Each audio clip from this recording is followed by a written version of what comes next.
ತಮಗೆಲ್ಲ ಗೊತ್ತಿದೆ, ತಮಗೆಲ್ಲ ಈ ನಮ್ಮ ಕುಲಕರ್ಣಿ ಸರ್ BLD ಸಂಸ್ಥೆ ಅಂದ್ರೆ ಇದು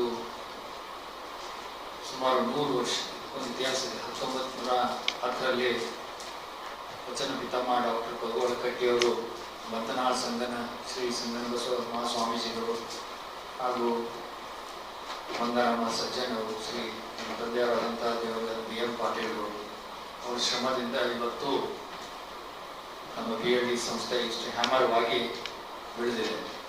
ಅದರ ಜೊತೆಗೆ ಈಗಿನ ಅಧ್ಯಕ್ಷರು ಹಾಗೂ ಸಚಿವರಾದಂಥ ಡಾಕ್ಟರ್ MB ಪಾಟೀಲ್ ಅವರ ನೇತೃತ್ವದಲ್ಲಿ ಬಹುತೇಕ ತಮಗೆಲ್ಲ ಗೊತ್ತಿದೆ, ಇಡೀ ಭಾರತ ದೇಶದಲ್ಲಿ ಅಷ್ಟೇ ಅಲ್ಲ, ಇವತ್ತು ಬೇರೆ ಬೇರೆ ದೇಶಗಳಲ್ಲಿ ಕೂಡ BLD ಸಂಸ್ಥೆ ಅದರದೇ ಆದ ಒಂದು ಹೆಸರು ಮಾಡಿದೆ.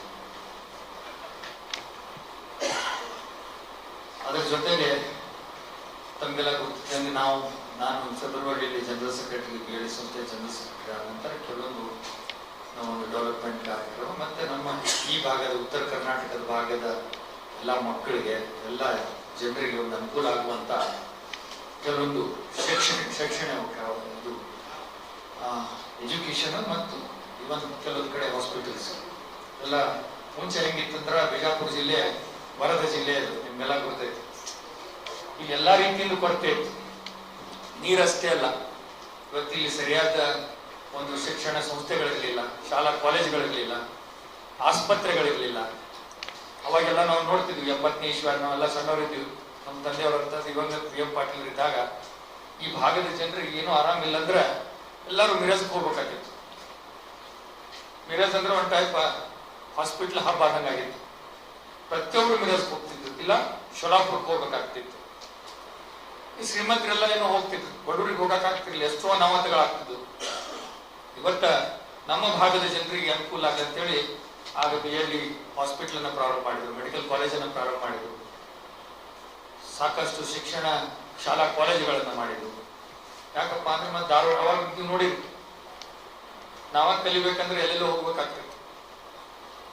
ಧಾರವಾಡ ಹೋಗ್ಬೇಕಾಗ್ತಿತ್ತು, ಬೆಳಗಾವಿ ಹೋಗ್ಬೇಕಾಗ್ತಿತ್ತು, ಬೆಂಗಳೂರು ಹೋಗ್ಬೇಕಾಗ್ತಿತ್ತು.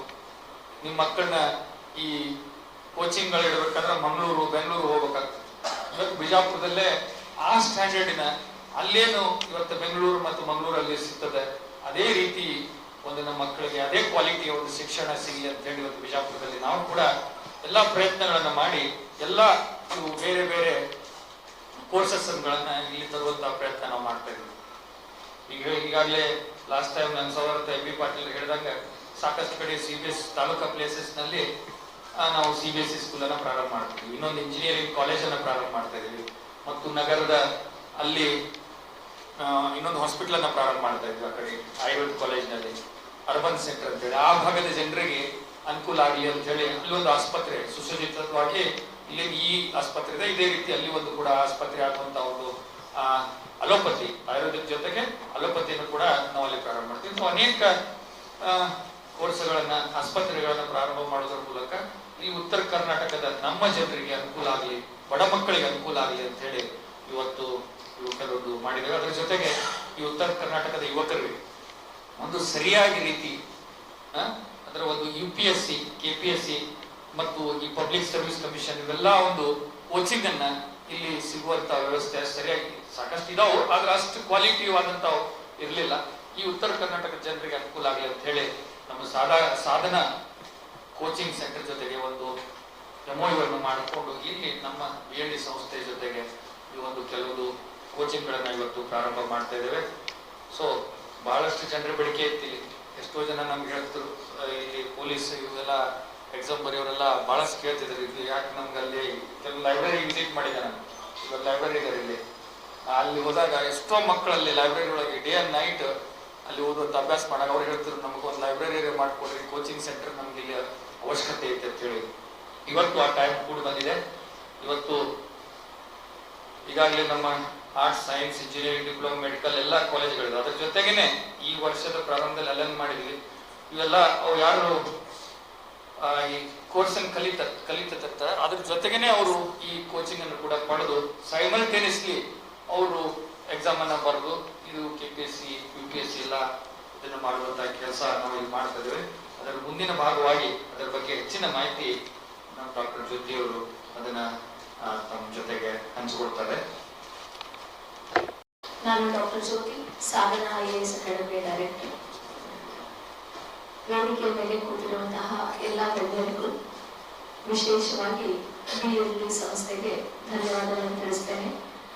ಕೊಟ್ಟ ಅವಕಾಶ, ಇಟ್ಟ ನಂಬಿಕೆ ಖಂಡಿತ ನಾನು ಉಳಿಸ್ಕೊಳ್ತೇನೆ ಅಂತ ಹೇಳಿ ಈ ಸಂದರ್ಭದಲ್ಲಿ ಸದವನ್ನು ಹೇಳಿ ಬಯಸ್ತೇನೆ. ಸಾಧನಾ ಸಂಸ್ಥೆ 14 ವರ್ಷದ ಕಾಂಪಿಟೇಟಿವ್ ಎಕ್ಸಾಮ್ಸ್ಗೆ ಅನುಭವ ಇರುವಂತಹ ಸಂಸ್ಥೆ. ಈಗ ಆಲ್ರೆಡಿ ಮಂಗಳೂರು, ಬ್ಯಾಂಗ್ಳೂರು ಮತ್ತೆ ಕರ್ನಾಟಕದ ನಾನಾ ಭಾಗಗಳಲ್ಲಿ ಸಾಧನಾ ಸಂಸ್ಥೆ ಇದೆ. ಅದಕ್ಕೂ ಏನಂತಂದ್ರೆ ಸೋಷಿಯಲ್ ವೆಲ್ಫೇರ್, ಮೈನಾರಿಟಿ, OBC, ಸರ್ಕಾರದ ಇತರೆ ಒಂದು ಕಾರ್ಯಕ್ರಮಗಳ ಜೊತೆಗೆ ಸಾಧನಾ ಸಂಸ್ಥೆ ಒಡಂಬಡಿಕೆಯನ್ನು ಮಾಡಿಕೊಂಡಿದೆ.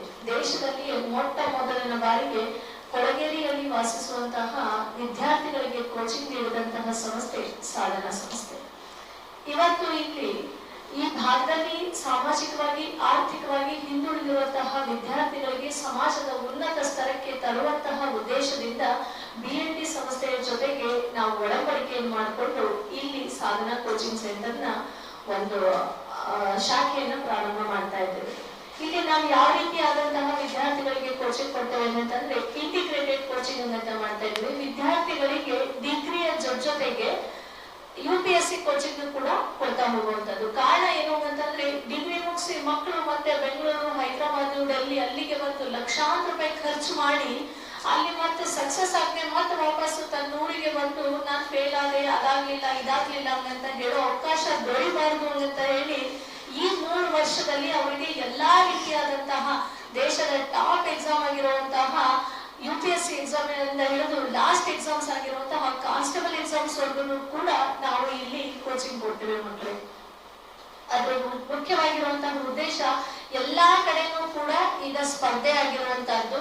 ಯಾವುದೇ ಒಂದು ಸಣ್ಣ ನೌಕರಿ ತಗೋಬೇಕು ಅಂತ ಅಂದ್ರೂ ಕೂಡ ಕಾಂಪಿಟೇಟಿವ್ ಎಕ್ಸಾಮ್ಸ್ ನ ಪಾಸ್ ಮಾಡೇ ತಗೋಬೇಕಾಗಿರುವಂತದ್ದು. ಮತ್ತೆ ಈ ಭಾಗದಲ್ಲಿರುವಂತಹ ಮಕ್ಕಳಿಗೆ ಬಹಳ ವಿಶೇಷವಾಗಿ ಕಾಂಪಿಟೇಟಿವ್ ಓದುವಂತಹ ಒಂದು UPSC ಆಯ್ತು, KS ಆಯ್ತು, ಬ್ಯಾಂಕಿಂಗ್ ಆಯ್ತು, RRB ಆಯ್ತು, ಯಾವುದೇ ಒಂದು ಕಾಂಪಿಟೇಟಿವ್ ಎಕ್ಸಾಮ್ಸ್ಗೆ ಮಕ್ಕಳು ಓದ್ಲಿಕ್ಕೆ ಈ ಭಾಗದಲ್ಲಿರುವಂತಹ ಸ್ಟೂಡೆಂಟ್ಸ್ ಕೂಡ ಬಹಳ ಉತ್ಸುಕರಾಗಿದ್ದಾರೆ.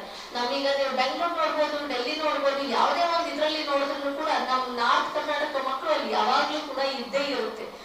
ಆಕ್ಚುಲಿ ಹೇಳ್ಬೇಕು ಅಂತಂದ್ರೆ ಬೆಂಗಳೂರಲ್ಲಿ ಎಷ್ಟೋ ಜನಗಳ ಜೀವನ ನಾರ್ತ್ ಕರ್ನಾಟಕ ಹುಡುಗರಿಂದಾನೇ ನಡೀತಾ ಇರುವಂತದ್ದು. ಈ ಖಾನಾವಳಿ ಆಯ್ತು, ಮತ್ತೊಂದಾಯ್ತು, ಇದರಿಂದ ಅವ್ರಿಗೆ ಏನು ಅಂತಂದ್ರೆ ಆರ್ಥಿಕವಾಗಿ ಬರ್ಡನ್ ಆಗ್ಬಾರ್ದು.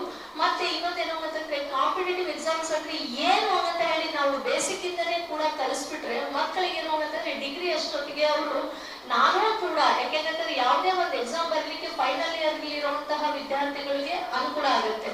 ನಾನು ಕೂಡ ಕಾಂಪಿಟೇಟಿವ್ ಎಕ್ಸಾಮ್ಸ್ ಕೂತ್ಕೋಬಲ್ಲೆ. IAS ಅಂದ್ರೆ ಏನು, KS ಅಂದ್ರೆ ಏನು, ಬೇರೆ ಕಾಂಪಿಟೇಟಿವ್ ಎಕ್ಸಾಮ್ ಅಂದ್ರೆ ಹೇಗೆ, ಹೊರಗಡೆ ಸ್ಪರ್ಧೆ ಹೇಗ್ ನಡೀತಾ ಇದೆ ಅನ್ನೋದನ್ನ ನಾವು ಬೇಸಿಕ್ ಇಂದಾನೆ ಮಕ್ಕಳಿಗೆ ಕಲಿಸ್ಕೊಟ್ಬಿಟ್ರೆ ಅವ್ರಿಗೆ ಅಷ್ಟು ಏನು ಅಂತಂದ್ರೆ ಕಷ್ಟ ಆಗೋದಿಲ್ಲ. ಮಕ್ಕಳಿಗೆ ಕಾಂಪಿಟೇಟಿವ್ ಎಕ್ಸಾಮ್ಸ್ ನ ಎದುರಿಸುವಂತಹ ಉದ್ದೇಶದಿಂದ ನಾವು ಇಲ್ಲಿ 3 ರೀತಿಯಾಗಿರುವಂತಹ ಕೋರ್ಸ್ ನ ಇಂಟ್ರೊಡ್ಯೂಸ್ ಮಾಡ್ತಾ ಇದ್ದೇವೆ. ಫಸ್ಟ್ ಒಂದೇನು ಅಂತಂದ್ರೆ ಇಂಟಗ್ರಿಟಿ ಕೋರ್ಸು, ಕಾಂಪಿಟೇಟಿವ್ ಡಿಗ್ರಿ ಜೊತೆಗೆ ಏನು ಅಂತಂದ್ರೆ ವಿದ್ಯಾರ್ಥಿಗಳಿಗೆ 3 ವರ್ಷದಲ್ಲಿ ಪ್ರಿಲಿಮ್ಸ್ ಕಮ್ ಮೇನ್ಸ್ ನ ಕೋಚಿಂಗ್ ಕೊಡುವಂತದ್ದು. ಮತ್ತೆ UPSC ರೆಗ್ಯುಲರ್ ಬ್ಯಾಚ್ ನ ಸ್ಟಾರ್ಟ್ ಮಾಡ್ತಾ ಇದ್ದೇವೆ. ಅದು 9 to 10 ಮಂತ್ಸ್ ಇರುತ್ತೆ. ಇನ್ನೊಂದು PUC ಫೌಂಡೇಶನ್ ಕೋರ್ಸ್ ಸ್ಟಾರ್ಟ್ ಮಾಡ್ತಾ ಇದ್ದೇವೆ. ಅದು 5 ಮಂತ್ಸ್ ಇರುತ್ತೆ. ಈ ಕೋರ್ಸ್ ಅಕಾರ್ಡಿಂಗ್ ಟು ಮಕ್ಕಳ ಒಂದು ವಿದ್ಯಾಭ್ಯಾಸ ಮತ್ತೆ ಅವರ ಕಲಿಕೆಯ ಮೇಲೆ ಅವ್ರು ಯಾವ ಕೋರ್ಸ್ ಬೇಕಾದ್ರೂ ಕೂಡ ಚಾಯ್ಸ್ ಮಾಡ್ಕೋಬಹುದು. ಆ ರೀತಿಯಾಗಿರುವಂತಹ ಒಂದು ಅವಕಾಶವನ್ನ ಇಲ್ಲಿ ಕಲ್ಪಿಸ್ಕೊಟ್ಟಿದ್ದೇವೆ. ಸರ್ ಅವರು ಮಾತಾಡ್ತಾ ಹೇಳಿದ್ರು, ಬರೀ ನಮ್ಮ BLD ಮಕ್ಕಳಿಗೆ ಅಲ್ಲ, ನಮ್ಮ ಎಂಟೈರ್ ಬಿಜಾಪುರದಲ್ಲಿ ಇರುವಂತಹ ಯಾವುದೇ ಮಕ್ಕಳು ಕೂಡ ಕಾಂಪಿಟೇಟಿವ್ ಎಕ್ಸಾಮ್ಸ್ಗೆ ಬರೀಲಿಕ್ಕೆ ನಾನು ರೆಡಿ ಇದ್ದೀನಿ ಅಂತಂದ್ರೆ ಅಂತಹ ಮಕ್ಕಳಿಗೂ ಕೂಡ ನೀವು ಕೋಚಿಂಗ್ ನ ಕೊಡ್ಬೇಕು ಅಂತ ಹೇಳಿದ್ರು ಸರ್. ಸೊ ನಾವು ಹೊರಗಡೆ ಇರುವಂತಹ ಮಕ್ಕಳಿಗೂ ಕೂಡ ರೆಗ್ಯುಲರ್ ಬ್ಯಾಚ್ ಗೆ ನಾವು ಕೋಚಿಂಗ್ ಅನ್ನ ಕೊಡ್ತೇವೆ ಇದ್ರ ಜೊತೆಗೆ.